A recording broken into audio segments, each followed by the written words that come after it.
Pickup ভ্যানের ধাক্কায় motorbike আরোহীর মৃত্যু ঘটনার প্রতিবাদে পথ অবরোধ করে বিক্ষোভ স্থানীয়দের।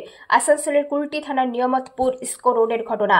প্রত্যক্ষদর্শীরা বলেন, রবিবার দুপুর 12টা নাগাদ ইস্কো রোডে একটি পিকআপ ভ্যান একটি মোটরবাইককে ধাক্কা মারে। মোটরবাইক চালক ব্যক্তির মৃত্যু হয়। ঘটনার প্রতিবাদে স্থানীয়রা পথ অবরোধ করে বিক্ষোভ দেখায়। স্থানীয়দের দাবি, বেপরোয়াভাবে যান চলাচলের জন্য এই দুর্ঘটনা ঘটেছে, তাই অবিলম্বে বেপরোয়া যান চলাচল নিয়ন্ত্রণ করতে হবে।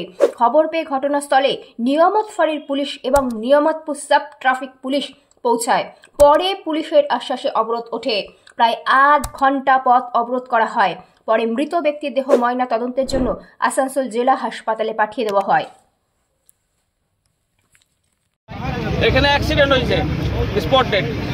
কি করে হলো অ্যাক্সিডেন্টটা? অ্যাক্সিডেন্টটা এই বড় বড় গাড়িগুলোর জন্য সকাল 6টা থেকে রাত 10টা অবধি আমরা বলছি নো এন্ট্রি থাকা। পুলিশ প্রশাসন পয়সা খায় আর রেখে দেয়। স্পট ডেড হয়েছে কদিন আগে, এখানে একটা হলো। তো পুলিশের কোনো এতে ভূমিকা নেই। ডেলি আসছে, ডেড বডি উঠাচ্ছে, চলে যাচ্ছে।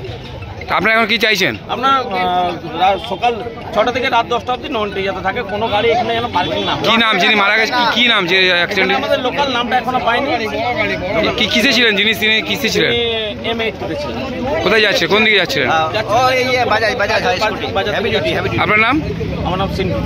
ঘটনা হচ্ছে আমাদের ইস্কো বাইপাস যে রোড নিয়ামতপুরের উপরে, সেই রোডে একটা পিকআপ একটা ফেরিওয়ালা, সেই ফেরিওয়ালাকে যে অ্যাক্সিডেন্ট মানে ধাক্কা মারে। ধাক্কা মারার সঙ্গে সঙ্গে এত জোরে ধাক্কা মারে, স্পট ডেথ হয়ে যায়। আমরা গ্রামবাসী, আমরা নিয়ামতপুর গ্রাম, এই নিয়ামতপুর গ্রামের গ্রামবাসী এবং এই দিকের কলোনি, বাঁকার পেছনে হচ্ছে যে বাঁকা পুকুরের পেছনে যে কলোনি, আমরা কলোনির এবং আমরা গ্রামের মানুষ, আমরা হচ্ছে যে রাস্তা দখল করি এবং আমাদের যে 3 দফা দাবি, সেই 3 দফা দাবি হচ্ছে যে পুলিশের কাছে রাখি। এক হচ্ছে আমাদের এখানে যে অবৈধ পার্কিং, বড় বড় হচ্ছে যে ডাম্পার, বড় বড় 16 চাকা গাড়ির যে পার্কিং, সেই পার্কিং খুলতে হবে। 2 নাম্বার হচ্ছে আমাদের যে সকাল 6টা থেকে রাত্রি 10টা অবধি যে গাড়ি চলাচল, মানে গাড়ি চলাচলের বলতে যে বড় গাড়ি, ডাম্পার, ট্রাক চলাচল, সেই চলাচলকে বন্ধ করে নো এন্ট্রি রাখতে হবে। রাত 10টার থেকে সকাল 6টা অবধি নো এন্ট্রি খোলা রাখতে হবে। আর 3 নাম্বার আমরা রাখি যে আমাদের যাতে গ্রামের এই মোড়টাতে আর এই রাস্তাটার মোড়টাতে যাতে একটা ব্যারিকেডের ব্যবস্থা করা যায়। এই 3 দফা দাবিকে নিয়ে আমরা হচ্ছে যে রোড অবরোধ করি। এখন পুলিশ আসে, পুলিশ এসে হচ্ছে যে ডেড বডিকে নিয়ে হাসপাতালের দিকে নিয়ে যায় এবং যে গাড়িটি তাকে অ্যাক্সিডেন্ট করেছে সেই গাড়িটিকে হচ্ছে যে বাজেয়াপ্ত করেছে।